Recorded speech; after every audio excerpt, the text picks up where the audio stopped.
On behalf of the WERA Doctoral and Early Career Network, I'm delighted to welcome you to today's webinar. This webinar focuses on insights from Asia. We'll be sharing stories and strategies and pathways for doctoral and early career researchers. If you would like to connect with WERA and the Doctoral and Early Career Network, I will post up the relevant links in the chat soon.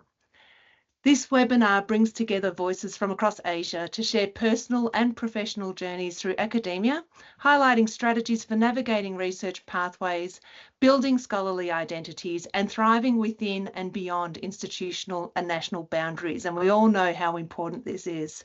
Today, we are absolutely privileged to hear from WERA DEC representatives from Taiwan, Singapore, Hong Kong, and Japan.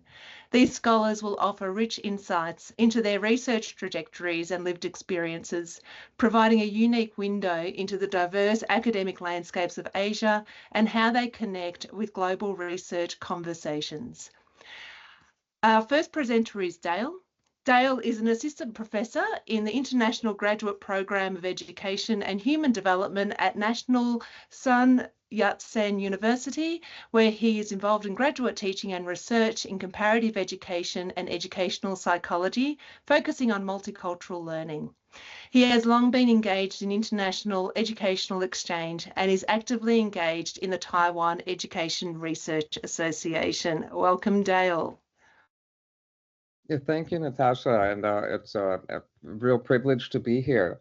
I'll go ahead and share my screen here and just jump right in. It's wonderful to share the stage with everyone. We have a few short minutes, but so thank you for that introduction. And so yes, I'm in southern Taiwan at National Sun Yat-sen University, and in addition to our international program, I also have some graduate students from our local Institute of Education. I currently have a research grant from our National Science and Technology Council, particularly focusing on pre-service teachers' experiences in intercultural exchange through study abroad, and a program that I was involved in facilitating in addition to researching. I'm also actively involved in a Ministry of Education program for English language teaching that brings our international students from all over Taiwan and places them into public schools in Taiwan. And then also have this international outreach via our Taiwan Education Research Association. So a little bit of that background to give you an orientation towards where I'll be going, which is, for me, the current stage in the rainbow. So first, I want to offer a couple of comments to kind of frame my discussion here, and of course with the caveat that this is my personal journey, and may have the applicability to others will of course vary, but there's two expressions in English related to rainbows that I think are interesting. One is chasing rainbows, which often means a kind of futile gesture or effort in pursuit of something you can't ever really reach the end of that rainbow. So why do you chase the rainbow? The other is to follow the rainbow, which is kind of an orientation towards something desirable and appreciating the view along the way. So this was a picture that I took in 2007. I was a recent university undergraduate, and I'm from Ohio University, and I'd come to Taiwan to teach English through a Fulbright ETA, English Teaching Assistant program, that put me in public elementary schools to teach with the local co-teacher. And this is just from one of the outdoor playgrounds in the rich kind of colorful space and the kind of the kids there, and just really captured the feel of the moment. Now, I bring that up because really my trajectory in that rainbow has involved a lot about study abroad, about moving from my small town in Ohio to my kind of isolated or limited understanding or direct connection with a lot of the world at Ohio University, to when I studied abroad in China my sophomore year. And I fell in love with the language, and I told myself I want to go back there after I graduate, and I want to know some of the language. And when I found myself coming back to Ohio University, I realized actually there's this really rich, diverse international community on my campus that I wasn't aware of because I hadn't yet taken that leap and gone abroad. But that fascination with these international connections got me involved in international service learning, and also service to community. So I joined the International Student Union as a representative, and so these kind of student groups and taking on these leadership positions, that led me to feel comfortable to apply to a Fulbright program, which is a fellowship program sending Americans abroad, both scholars and students, and also English teachers. And it also has connections bringing people from all over the world to the US. And it seemed like a really wonderful opportunity that I could come to Taiwan. I could continue to learn Mandarin Chinese, and I could, apply some teaching skills that I developed getting TEFL certification and through linguistics in my undergraduate. And I wouldn't have applied for that without that study abroad experience. And so once I landed here, the then executive director of Fulbright Taiwan, he had encouraged me when he heard that I was going to stay and study Mandarin with a government scholarship for a second year, that I could continue to work with Fulbright. And so I established a connection with him that led to a mentorship and that has lasted my entire time in Taiwan. So he then advised my master's program, which was also funded by the Taiwan government. So there's scholarship opportunities from students from all over the world to come to Taiwan for graduate student studies, as well as language studies. And the international student population in Taiwan has continued to grow over the past 18 years significantly. So there's a lot of effort to recruit people here. And so my master's was in development studies, which, like my undergraduate, initially undecided. Development studies was in the social sciences, but it's politics, economics, sociology. Great for someone who really didn't know what they wanted to do for sure, but knew that I wanted to keep, following this rainbow step by step. I was enjoying what I was doing. And then I followed my advisor's footsteps actually into educational psychology for my doctorate at the same school. And this took many years. I actually took 8 total years for my doctorate, including 1 year where I took a year off because I had a rich personal life in Taiwan. But in addition to the kind of research or academic focus, I was really enjoying facilitating and teaching study abroad. So in my master's, or first year, I was invited to give one talk for a traveling program from Long Island University. And they liked me enough to invite me for another talk the next year. And eventually I started facilitating their programming in Taiwan, taking them around the island, meeting different faculty, meeting different experiential learning programs. And then eventually I traveled with them to India, Thailand, and Taiwan and become part of their faculty cohort, and then taught with them for their China Center as well for several years. This was all before I had finished my doctorate. And so this is both a kind of distraction or a diversion, but it's also a continuity. And it's really what sustained me, these kind of engagements with the rest of the world from my perspective in Taiwan. And I felt really privileged to do that. And so I taught, study abroad in other capacities there. And so here, yesterday actually was hosting a workshop, a knowledge sharing event with in-service teachers from Taiwan who have been engaged in a research program, and pre-service teachers, as well as graduate students, and representatives from a couple of universities in the United Kingdom who I'm collaborating with on this research project.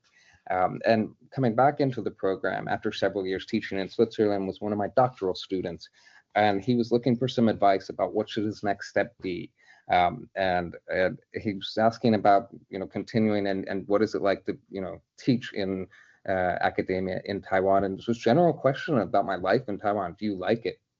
And so all of the previous kind of trajectory in the rainbow, rainbow also involves rain. It's been difficult.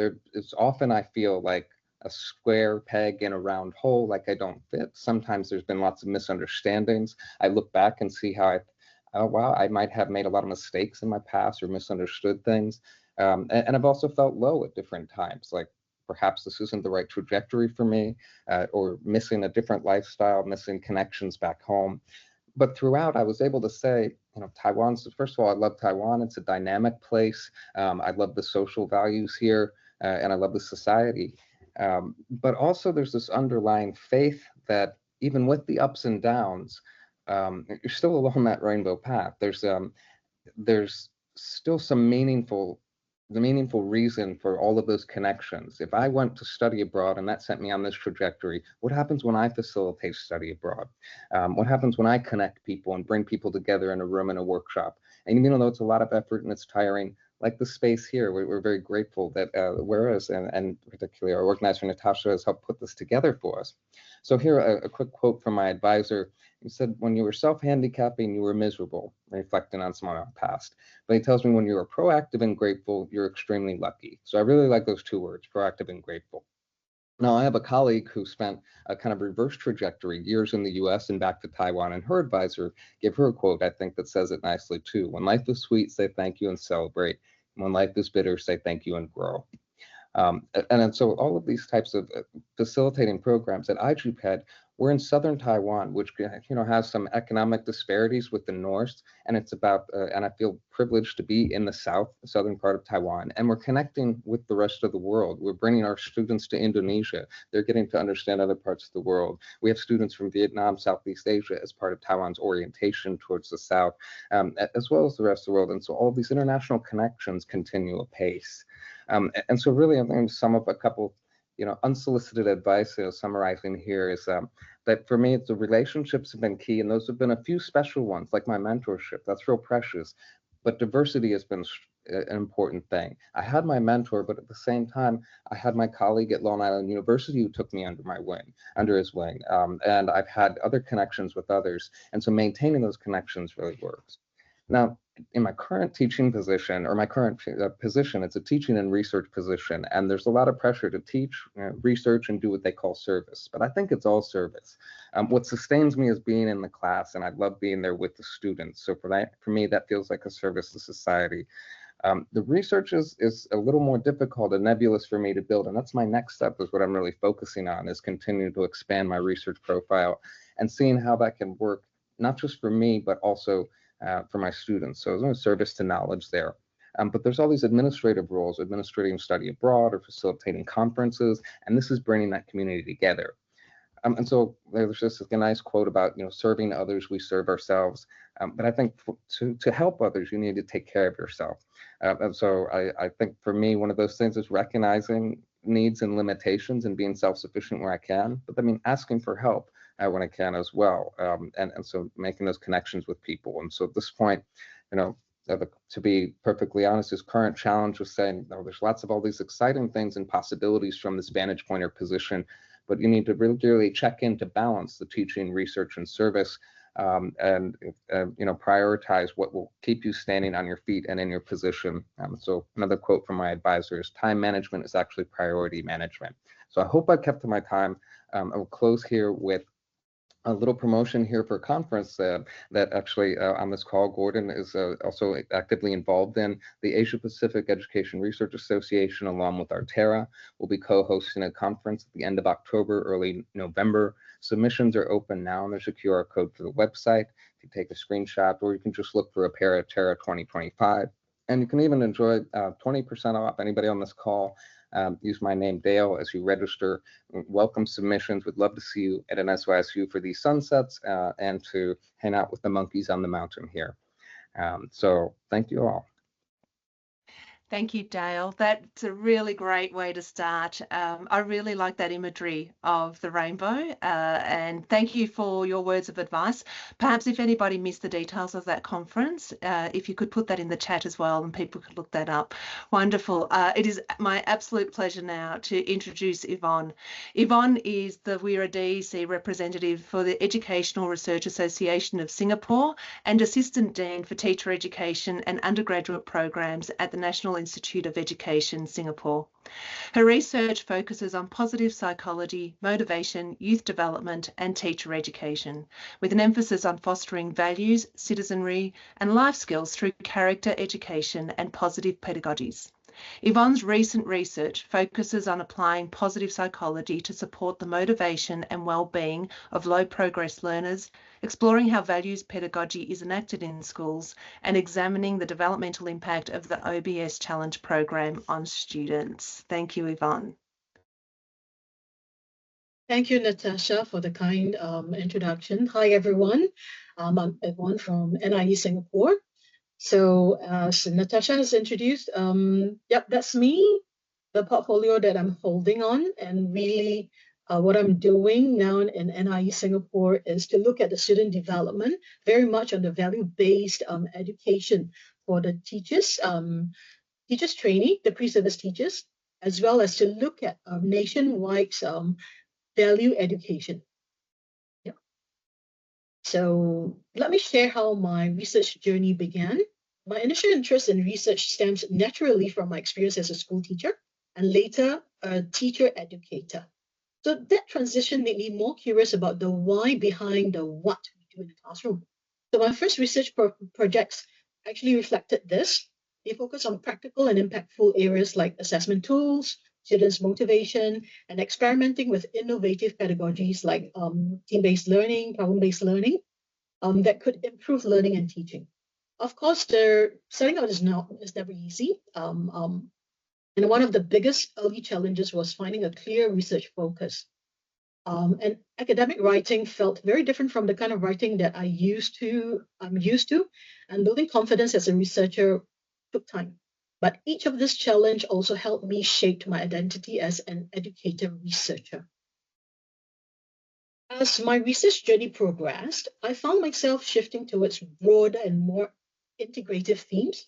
So beyond classroom practice, I became increasingly interested in areas like what Natasha introduced, um, in the area of positive psychology, values education, youth development. So these areas align well with my work in teacher education and identity formation.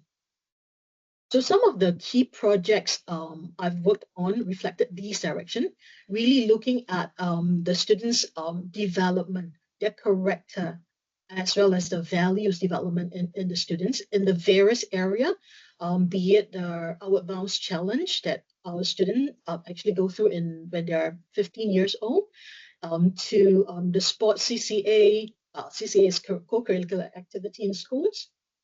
These are the areas that I'm really interested in to see how it can impact the development of the students in schools, as well as our pre-service teachers. So one of the most important lessons I've learned along the way is the need to be flexible. Research priorities evolved, and so do the needs of our learners and the system. So it's important to stay grounded in the real-world impact, not just the theory. It really helped ensure my work remains meaningful and responsive. Now, to balance research with a teaching and service vocation is a constant struggle, really, especially in the practice-based roles like what I'm in now. So I often frame research questions around challenges or innovations I'm exploring in the classroom or in the teacher education programs. So it aligned, what I'm doing and what I'm researching in. So I think Dale mentioned about time management. Yes, time management is a key issue to every researcher because we have our job and research really takes time. So what I do is really to use calendar blocking to protect writing time. This is very critical. Take just maybe 15, 20 minutes a day. It really will help and to keep that momentum going.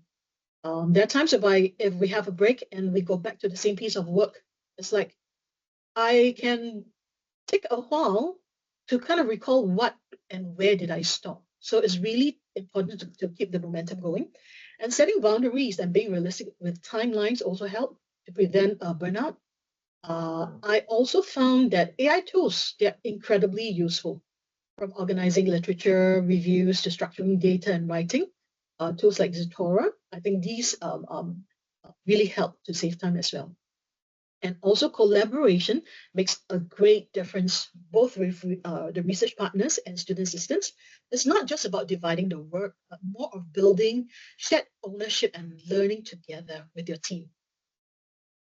Now, to find your research focus, to me, it was pretty daunting at the start. It's like, I tried out things, and especially when your interests are broad and evolving.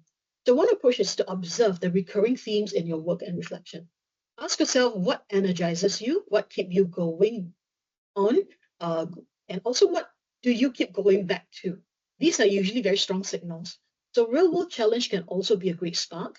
If something frustrates or intrigues you in your teaching, your school environment, your students' experience, it might be worth exploring further.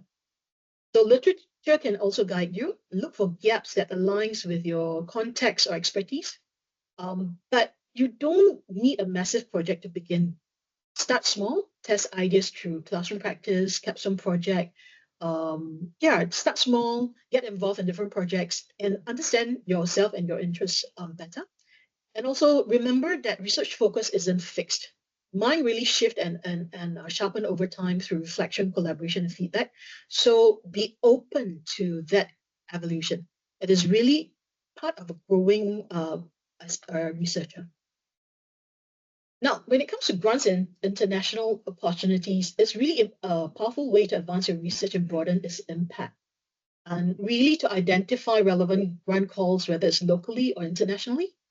This often happens through professional networks, newsletter, word of mouth, or even just staying connected is really, really crucial. So it's important for you to align your proposal with the priorities of the grant.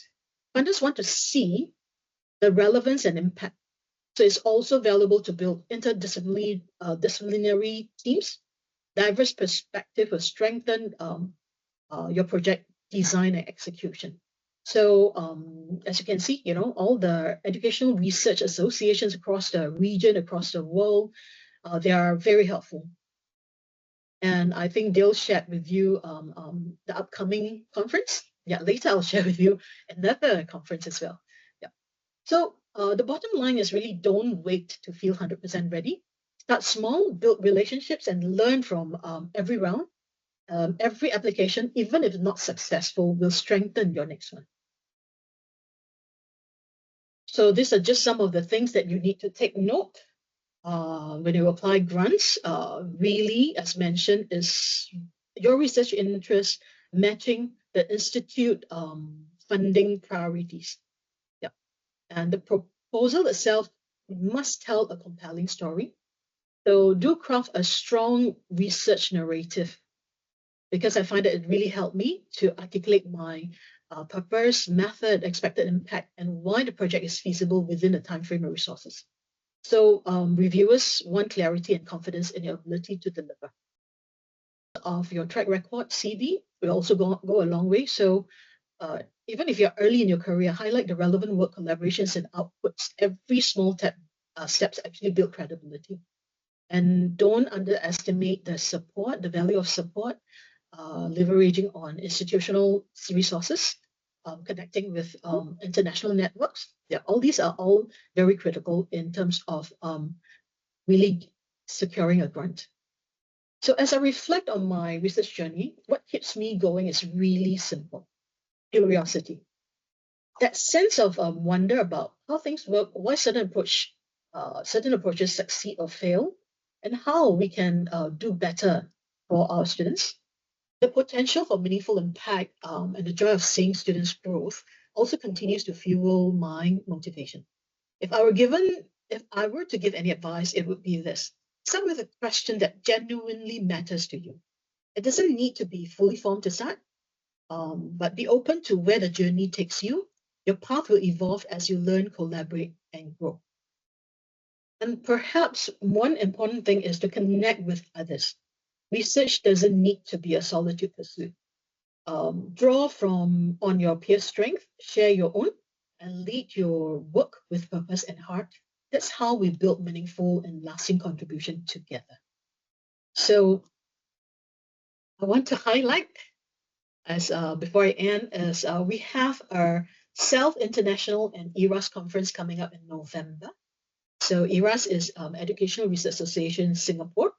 And as you can see, this conference really brings together some of the world's leading scholars in motivation, positive psychology, and educational psychology, including Reinhardt, Richard Ryan, John Marshall Reeve, John Hattie, Mimi Bong, and our very own John Wang as well. So the call for paper is open. So this is an opportunity for you to network and get to know people in the area that you are interested in. So I will put the link on the chat, and do think about it, because it's a very rare opportunity to have all these big names coming together. So we are also having some research prizes. So do have a look. I'll put the link up for you. Thank you, Yvonne. That was wonderful. I'm feeling so inspired after hearing your presentation. I hope others are too. True words of wisdom there, because as you were talking, there were so many things I wish I had have known 10, 15 years ago. Well done. Our next presenter is Yuki.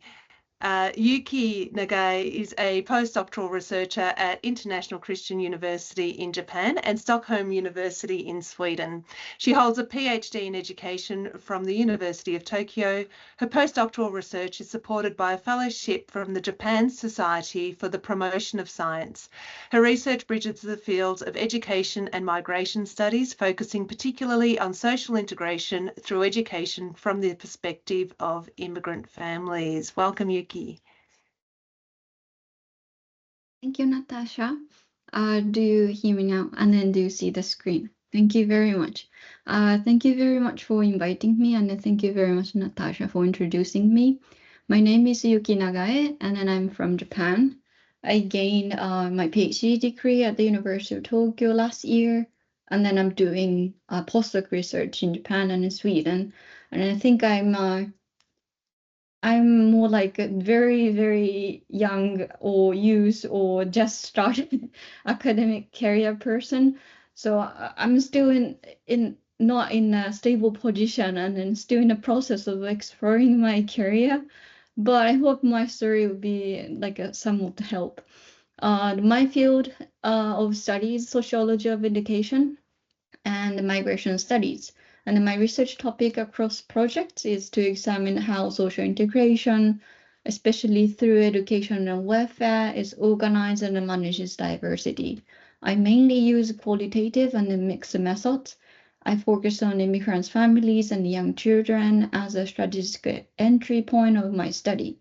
And then by observing how they navigate schools and build identity, and the multilingual strategies, I identify where the society or social system is weak and where they're strong. So this is a brief map of my career in academic world. My career path is not so linear. I now live in Sweden and then joined this webinar from Sweden. And my career started from Japan and Kyushu University. I completed an undergraduate course at Kyushu University 10 years ago. There are 3 pathways at the department: teacher training and clinical psychology, and then research stream. And in that, among those 3 options, I majored in development psychology for infants and went on the research stream, not the teacher training. It could be different from the starting point could be different from the previous 2 presenters, and then I'm still doing research in education. Of course, they're doing research, but the starting point could be different. I don't have a research teacher certification at all. And then at the same time, at my undergrad university, I had the opportunity to study abroad in Asian countries several times. For example, Thammasat University and Mahidol University, both in Thailand, and then Philippines, and then Jung Dash in Hong Kong, and then developed my interest in globalization. And while studying developmental psychology at my university, allowed me to take some courses in education, and I also interested in international comparative education and globalization, and so that I could like study both of those topics.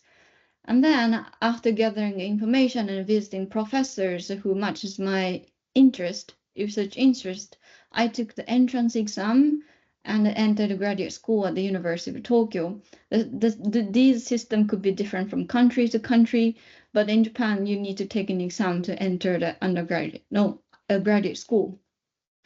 And I decided to pursue my academic career and then go on to PhD just because our competitive grant application for my PhD studies was approved right after I completed my master's program. So I never imagined I'm going to PhD when I was a child.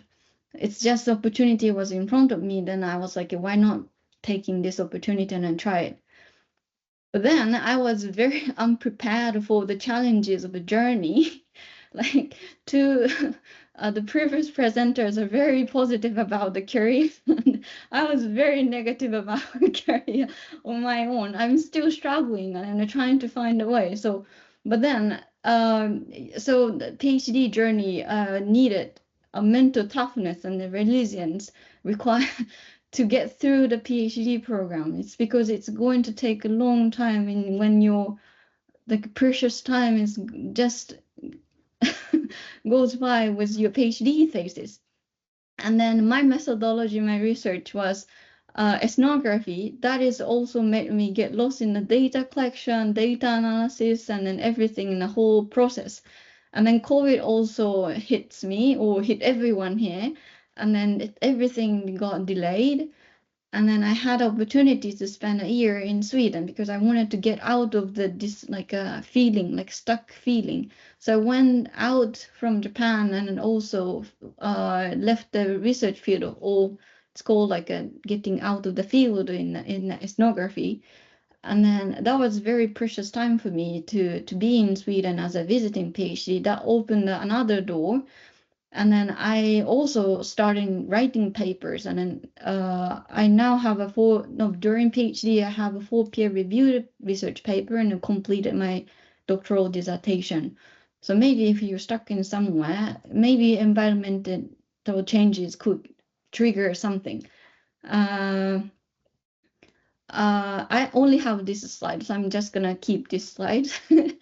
My PhD project was about to investigate how multicultural education is conceptualized and practiced in early childhood settings in Japan, and then focusing on naming practices, language use, teacher-parent interaction, and pedagogy.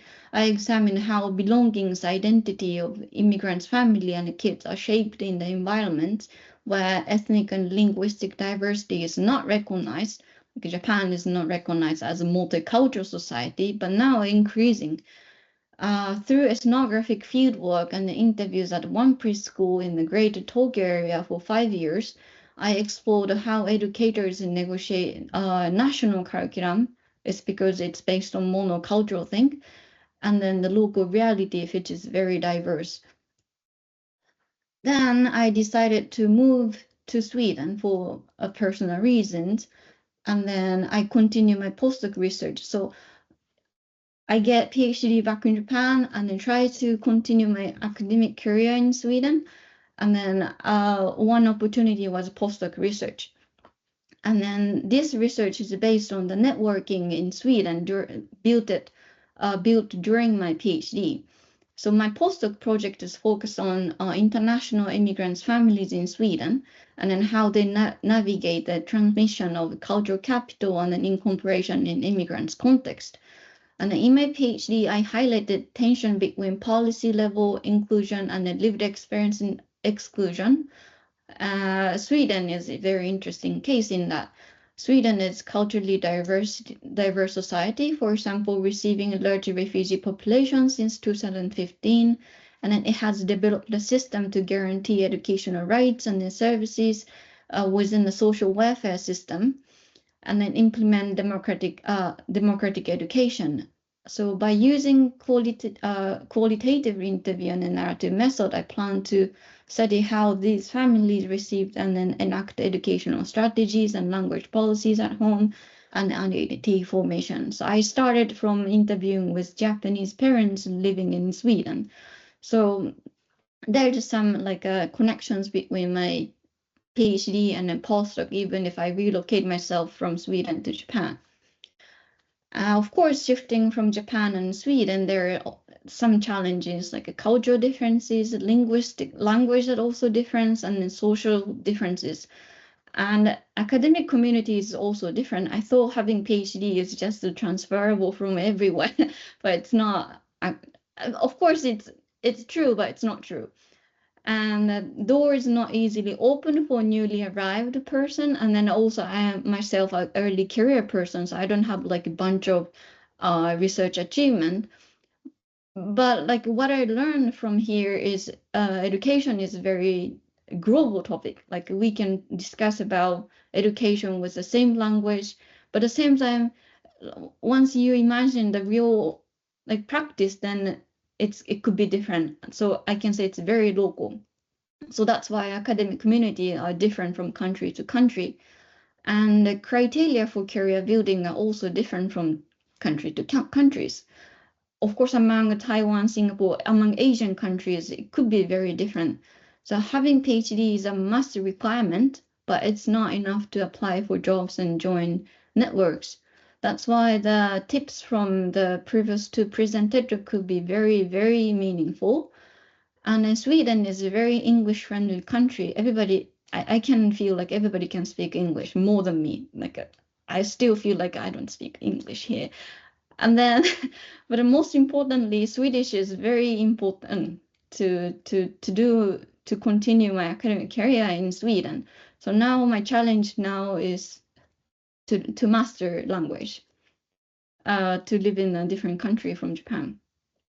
And also my Japanese degree could be, or not just degree, but achievement and publications, because most of my publications are in Japanese. And then Natasha asked me, like, would you do differently if you knew that you're gonna move to Sweden? I say no, I don't regret anything about like publishing papers in Japanese.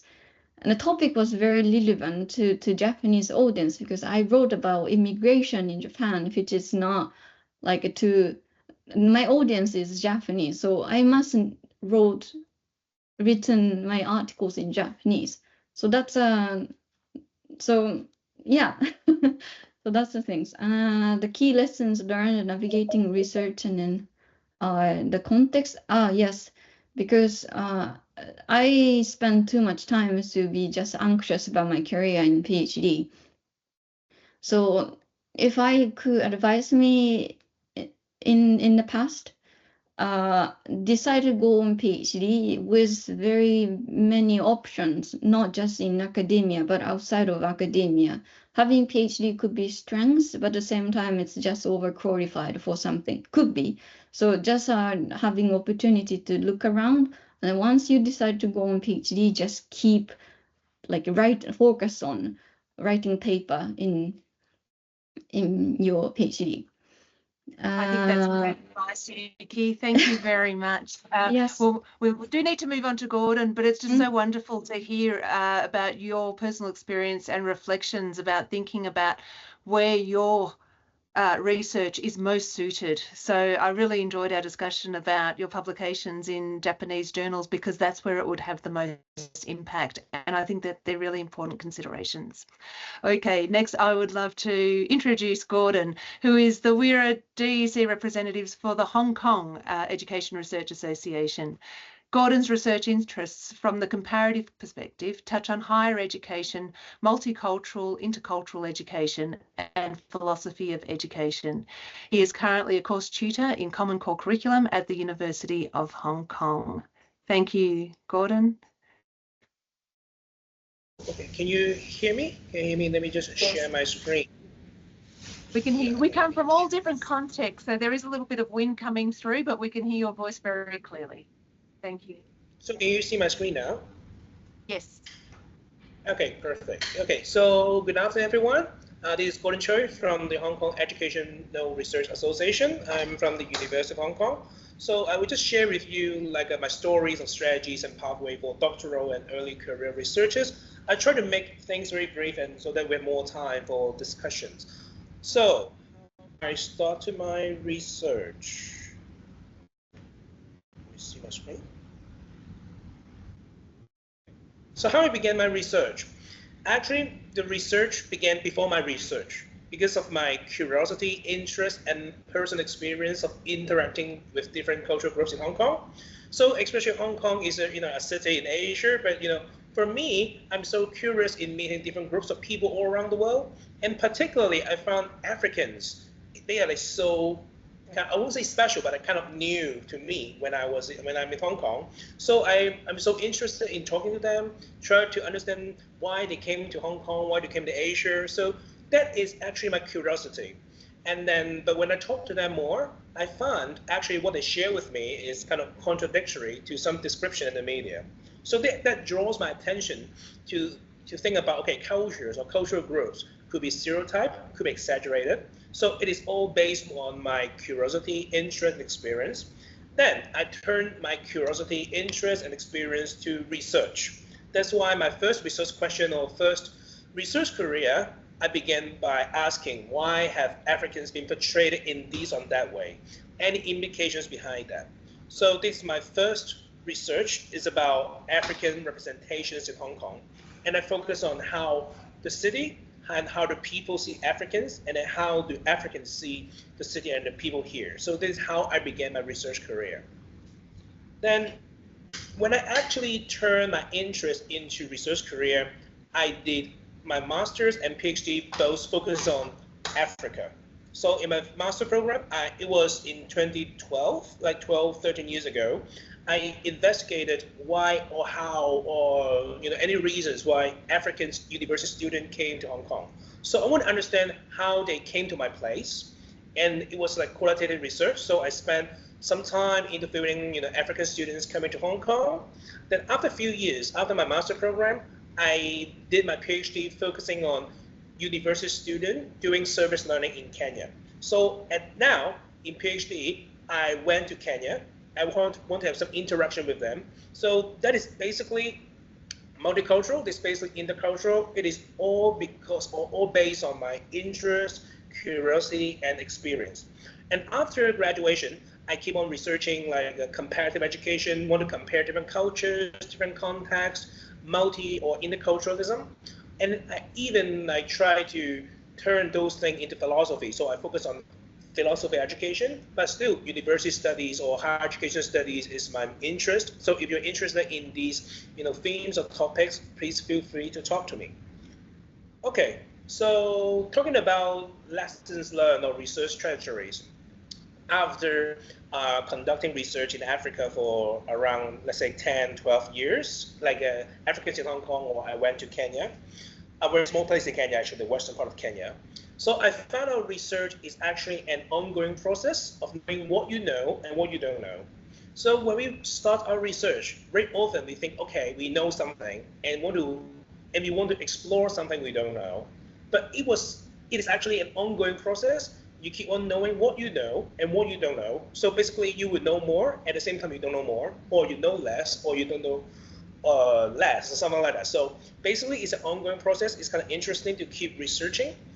And sometimes, very often, people may say, okay, research is a very lonely process. Research is individual because you have to work on your own, you have to write your thesis, you have to write your paper. But for me, research is a partnership. It's going to mix and match with your participants, with your supervisors, or if you have a research team, it's kind of mix and match with your co-investigators or your partners. So I think everyone here, let's say the participants, supervisors, investigators, you guys have the same aim. But sometimes it's really about whether you work well or whether you understand each other. So I would say every research or every research partnership, even your doctoral thesis or your own research, makes you understand yourself and your position more. So from that, actually, after doing each research, you should understand yourself a little bit more, what you like and what you don't like. And I think the fourth point, time management, I think other presenters will probably agree on this. Like, time management is so important, especially when we're working on kind of like global collaborations in different time zones. Because when you organize a meeting with other people, you have to know the time very well, and everyone is very busy. Probably it's like daytime here with nighttime somewhere, and then you have time clash, and it's so difficult to manage things. So time management is very important, and you need to spend more time on this. Don't have a very tight schedule. Don't make yourself super tight or busy, but try to relax and then try to manage your time well. So this is very important. And for me, because my research is about my experience in Kenya, the western part of Kenya, so I focus more on the quality side, and my research more on qualitative approach. So for me, it's really about the quality. Quality matters more than quantity. I know these days, people or researchers, you need to publish a lot on your CV or your publications for your job or for different reasons. But sometimes when you just keep publishing, you do not have something very juicy or something very, very fresh to share with others. But instead, just try to think of something really good quality or something that really draws people's attention, that you may stand out a little bit more instead of publishing maybe 10 or 15, 20 similar articles that may not be very helpful. And then I know everyone is doing a research, and everyone has been doing a research for sometimes, maybe some months, some years, and so on. Try to keep all the points and draft you have made and discussed, and try to go back and forth, try to read, because sometimes maybe the best point or the most juiciest point is actually your first draft. So try to go back and forth. Do not think, okay, this version is bad, just throw away. Oh, this is not a good thing. Try to keep everything and go back and forth. So for strategy of managing research, I think it is important in the first place. I know it could be quite discouraging to admit we have research limitations. When we do research, of course, we had a very great topic. We think it is great. That's what we want to do. But sometimes it is good to admit, okay, there are limitations. There are some things we cannot do. There's no perfect research, so try to admit it. So if you do not admit it, and then you have a very great topic, people may just ask you, okay, why don't you talk about this? Why don't you talk about that? Then you may have a lot of pressure, a lot of troubles interacting with them. So try to admit research limitation in the first place. Then, second, try to turn the limitations into opportunities in the next research. Maybe in this research, you think about, okay, there are limitations, but how you turn those limitations into opportunities or significance in the next research is something you could do and try to make your research more impactful. And then for us, if we do a research, we probably have a research topic, but there are also some sub-research questions, right, or sub-research. Try to explore a little bit more. Think about, it's like a web. You have the central idea, but you have different webs. Try to think about, okay, any relations or any extension from the main research question to try to make the research more comprehensive, or you can also understand the research better. And then another thing that I want to share is to share ideas with peers, but not the peers in your field. Try to interact or share ideas with someone you don't know or not in your field, or even not academics. Because let's say if I share with someone like in higher education or in philosophy of education, everyone knows what I'm saying. It's kind of, okay, we know that we have that kind of mindset, so it's kind of easy to understand. You do not really share the ideas with other people. But when you share, for example, let's say if I share my idea with a scholar in visual arts, in chemistry or something, or someone not really into academics, if he or she understands, that means you can present your research in a very understandable way that will make your research more impactful. And then lastly, I think we have been doing research for months or years, maybe on the same topic or different topics. We may lose track. We may just forget what we really want to do at the beginning. So try to think and reflect what you really want to do from time to time. That will actually develop your standpoints or your understanding better. So this is something you can manage your research well and keep the research on track. So final slide that I want to share a little bit about the tips about applying for grants and opportunities. I do not have much experience applying for grants or opportunities, but I think it is good to always present in conferences. One thing that we should remember is it is not necessary to present a complete presentation. No, there's no need to present a complete presentation, but a small, very juicy idea may draw other attention for potential collaboration easier. Because in every presentation, we only have like 15 minutes or 10 minutes or 20 minutes. We cannot present everything. So try to focus on something very small but very juicy that can, or maybe just some keywords or some ideas that can draw other people easily for potential collaboration. They will talk to you, okay, can you focus on this point? And then we discuss and then we collaborate. And then another thing is try to serve academic associations like WERA, HARA, or other associations here, or your own regional associations. Especially, I would recommend you, or I've been doing actually, the secretary of association, because being a secretary, you can communicate or network with different people all around the world, different places.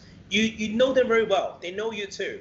So you can look for people for potential opportunities, but it could be a very time-consuming work. So that's to remind you, but you can really know a lot of people. Now, so if you have some connections already and you can work with others as a team, as a research team, I think it is always good to begin from a co-investigator, because I think for like a new or like early career researchers, we don't have much experience. We should rely on other people, or like for some big people, for example. But at the same time, you should make good use of your uniqueness, your strength. That's something you can really contribute, and others cannot replace you. Try to emphasize that part. Then you could be a very good investigator in the team. And then later, if you really become a principal investigator, you should try to think about what needs or does not need funds to support your research.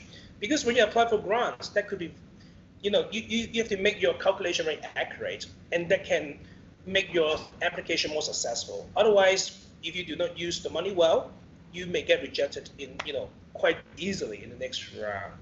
Yeah, so this is something I want to share, and this is, and I will probably stop here. Thank you.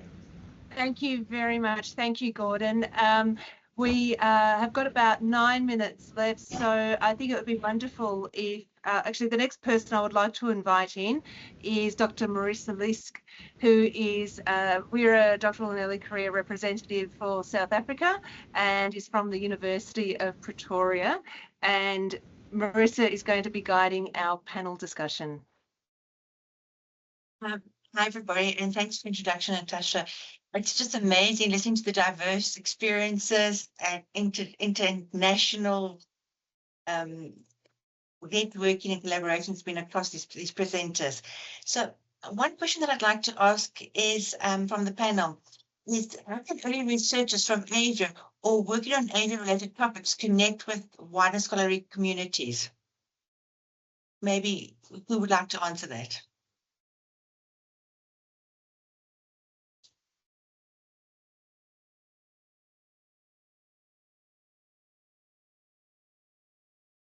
Dale, would you like to answer it? I see you coming forward. Your mic's on.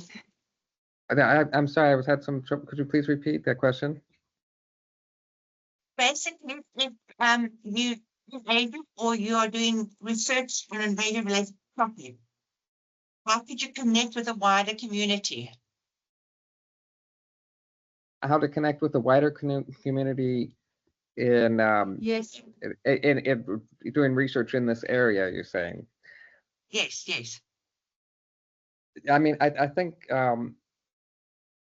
in working with graduate students, I like this idea of aligning like the service work with the research work, and so that also means I'm working with perhaps pre-service teachers who are undergraduates, master students who are just starting learning some methods, PhD students who are trying to develop their kind of direction and trajectory, and through that, we need to then connect with the world to present at conferences and so on. And those connections might be collaborative connections with faculty from other parts of the world that we get to know. And so we try and align all of that with a really clear audience that we're speaking to in terms of a research focus, right? So it makes sense for us to bring our pre-service teachers to Indonesia because we have a government program that promotes and connects that. But I try and theoretically contextualize that, within a certain dialogue and a conversation, and then encourage graduate students who are trying to go in that direction to then present, in conferences or in venues that would be appropriate for that, or to find the right journals that we can kind of develop those connections with. And what things snowball from there is including like reviewing then for journals or conferences, and eventually, hoping to be able to edit for journals, and so this time that you can see how these relationships are. All these interwoven threads there are always very vibrant and around. So even if it's the context might be Taiwan focused, we try to situate it within a broader conversation, and particularly theoretically focused there. Thanks, Dale. And just to touch on what you said about reviewing for journals, that actually came up in one of our postgraduate discussions, and the importance of doing that just for the experience and well as to build up your reputation and for your CV. Then I just wanted to ask the panel, what were the sort of common and diverse challenges that you're facing as DEC across the region? Maybe Yvonne, if you could like to start with us, what challenges or commonality do you think is across the different regions? Thanks, Marisa, for the question. I think I think firstly, really, this is a very great platform for me to hear from the different countries in Asia. And I think the contextual background of each country is different. And I think when it comes to, just to respond to the first questions as well, in terms of how to build up the community, I think platform like this is very important, and the contextual understanding of the different cultural background and context is also very critical. And just to add on, I think the use of digital platforms strategically is also important to really build a community. Yep. So yeah, that's all from me for now. Yep. Great, thanks, Yvonne. I think we're coming near to the end of the session. So maybe if there's anything, Yuki and Gordon, would you like to just add to the conversation? Yuki, would you like to start? Oh yeah, thank you. For example, my topic is multicultural. My topic was multicultural education in Japan or Japanese settings, and then if I present my research in an international conference, it's so hard to get attention. It's because multicultural education is not known from Asia, or like people wouldn't expect there is something like that, and then there is a challenge in Japan, but people want to know the good example, good case, or like model case, and then it's really hard. And then I haven't found any a shared knowledge or common sense or theory to discuss about the topic. So that could be it. I just can say there's a challenge, but I don't know yet how to overcome these challenges yet. So I hope I can find it and then share in some future. Yuki, I love your honesty. Thank you for being so honest with us. I think it makes the whole process seem so real. Thank you very much. Thank you, Marisa. Unfortunately, that's all we've got time for. These webinars seem to go so quickly. I wanted to thank all of our presenters today. Such unique insights from different contexts, different countries, crossing borders. It's been an absolute wonderful webinar. Thank you all for that time. And I think whether you're just starting out or you're looking for new ways to shape your academic journey, we do hope that today's webinar leaves you inspired. It certainly has left me inspired, and feeling a little more connected too to the research community that is out there. We have conferences, but through these free webinars, we hope that you can find a way to connect with our wonderful global research community. Again, I would just like to extend such a heartfelt thank you to our incredible presenters and for so generously sharing their stories and providing a very honest reflection too about their experiences. It's not always such a smooth path, and to know that I take some comfort in knowing that can be normal, and in fact it can be an opportunity to learn and grow and may even open up other doors for you. So thank you for sharing those insights with us. Thank you to everyone as well who joined us today. You are part of our global WERA research family. Your engagement and presence are really what makes these conversations meaningful. I noticed there are some questions in the chat that haven't been answered, but please keep connecting with us. We love to hear from you. We hope that this has sparked some new ideas, has made a new connection or two, and gives you a bit of confidence as you continue to shape that academic journey. We look forward to seeing you at WERA DEC events. I have put all of those links in the chat, so connect with us on LinkedIn. We have a YouTube channel, and if you are able to come to our conferences, we will be we're in Brazil this year, and the WERA conference will be in Taiwan next year. So lots of good things to look forward to. Thank you all, and goodbye for now.